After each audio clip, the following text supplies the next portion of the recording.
Welcome to the future. PBS Digital. All over America, battered mothers are losing custody of their children when they file for divorce. I naively thought that, if somebody molests their kid, I thought they'd just go to jail. Even with a proven record, abusers are winning joint and sole custody. To win custody of the kids over and against the mother's will is the ultimate victory, short of killing the kids. I was just snatched up from my normal life, and all that anyone would tell me was that my mom was crazy and that she was going into the mental hospital. In a case where those children have been abused or the mom has been abused, what's really best for children is for their safety to be made the top priority and for their healing. A third of the women in the U.S. will be victims of domestic violence. It will have devastating effects on their children. The Mary Kay Ash Charitable Foundation is proud to underwrite this program.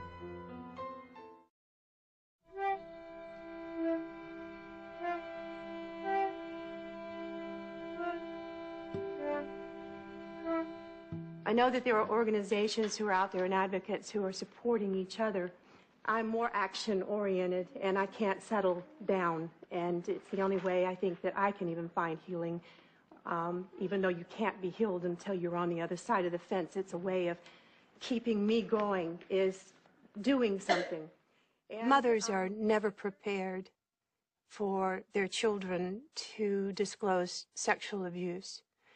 And when my children disclosed, I didn't want to believe it. But I didn't know what to do either. And I was in the midst of a divorce, and the children had only that 1 week begun to see their father alone when we had separated, and that's when they came home, and one of them was in serious pain, and she was quite inflamed in her vaginal area. And so when you start going through the battles, it's number one, you don't know what to do. I turned to my attorney, and I was given very, very bad advice.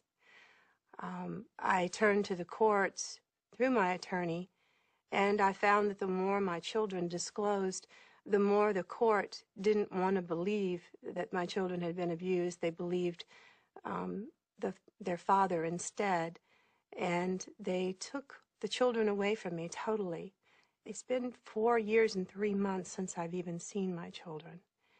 There is always the dilemma as to whether this is child abuse is an actual event as being reported by the mother. So on the one hand, if the mother allows it, they'll say, well, she is a neglectful mother and take the child away because you neglected to protect. And on the other hand, all too often, the mother says, especially after a divorce, a separation or a divorce, where the mother is now able to see things that she didn't realize that were going on, like child sexual abuse, on behalf of the perpetrated by the ex-husband. Now she's able to see these symptoms. Well, clearly my daughter has been abused, and it's all documented, and she wrote a lot of letters to the judge by herself and that abuse, and the judge, actually that made the judge very upset, and the judge thought that my daughter directly challenged him. So he not only gave the sole custody to my ex-husband, also put me back to supervised visitation 4 hours every other once a month. And after that, I just collapsed, and I just couldn't hold together, even though I know I have all the truth, and but just too overwhelmed. My sister has been extremely heartbroken over this matter. The fact that she's been taken away from her family. She's always been there to see the conflict between my parents. She's always been there to see the abuse that my father has really subjected his family to. So she's always been there first-handedly seeing what's going on. It's tragic, I'd say, that she is forced to go live with the same person she suffered at the hands of. I told my daughter that she was going to stay with Dad and only come back in a weekend to see Mom and her brother, and she was just devastated. And she also, at that point, revealed to her therapist that her father molested her for probably 4 or 5 years. He been tuck her every night, and she said that's when did that happen for all these years. So I called CPS, and the therapist of my daughter called CPS. I filed a report to the police department. Then we filed a reconsideration with this new evidence. That if he is in fact molesting her, and she's having all this upset, and she's pulling out of her eyebrows, and she doesn't know what to do because she's lived with him in the past and has seen his violence, that when he tells her he's going to be getting custody of her, she finally reveals what he has been doing to her. And the response to that is for her to be given to him and completely separated from her mother, completely. Birthday, Christmas, no contact whatsoever, to be isolated from her brother. And his motivation is clear. He has got to keep her quiet. And that's what this is all about. There is no change of circumstances presented in the current motion. In effect, this is a second bite of the apple.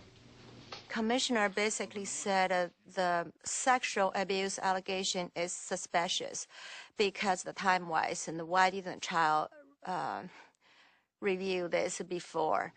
The motion is denied. There are quite a number of cases in which a battering man also sexually abuses children. There's a high overlap between domestic violence perpetration and incest perpetration, statistically speaking. And I've seen the anguish of mothers whose children are being sexually abused and where the court refused to permit her to protect her children. They said that I wasn't pushing her out of the car. Basically, they said that I should just bodily take her out of the car and drive away.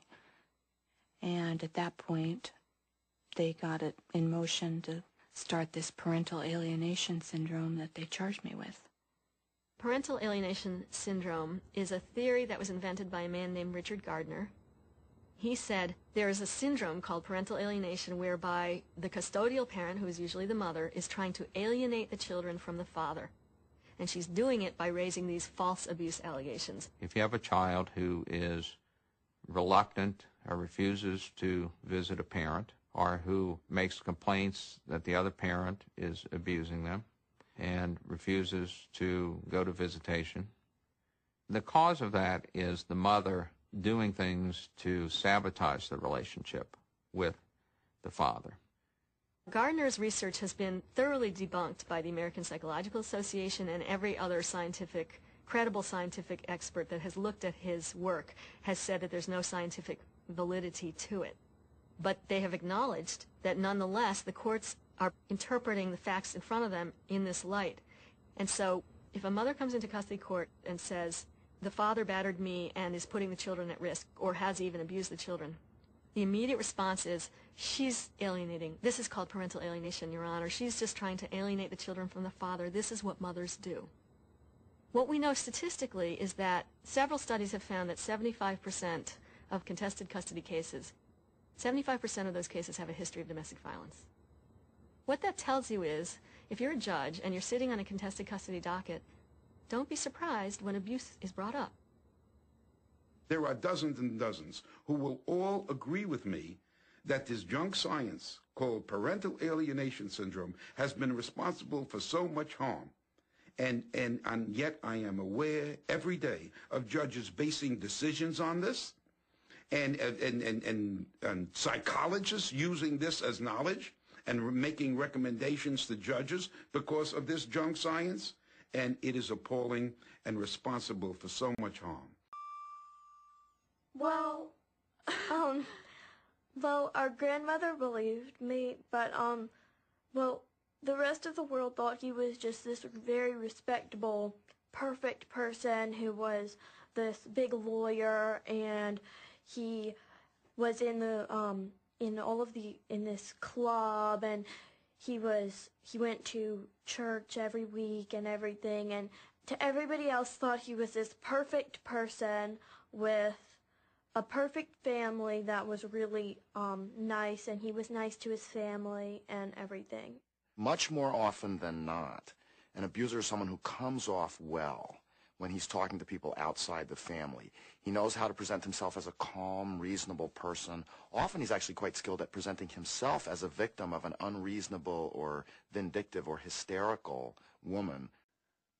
My daughter called me the first night after she went to her father's house. She talked to me 5 times on her cellular phone. Nadia, sweetie, give me some time, okay? Give me some time. I need some time to have a look. Today, Nadia, today, okay? Are they threatening you on anything? No. Okay, Nadia, hang on there. Hang on there, okay, Nadia? Let me work on it, okay? What? I can't hear you. Talk a little louder. You don't care you gotta bring your where? I don't care. Just break the law. Okay, Anya, just listen. Hang on there now. Don't go anywhere, okay? Hang on there, sweetie. Just give me some time to work it, okay?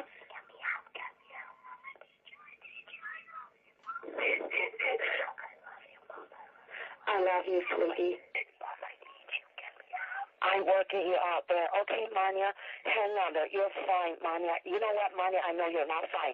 But, Manya, deep breath.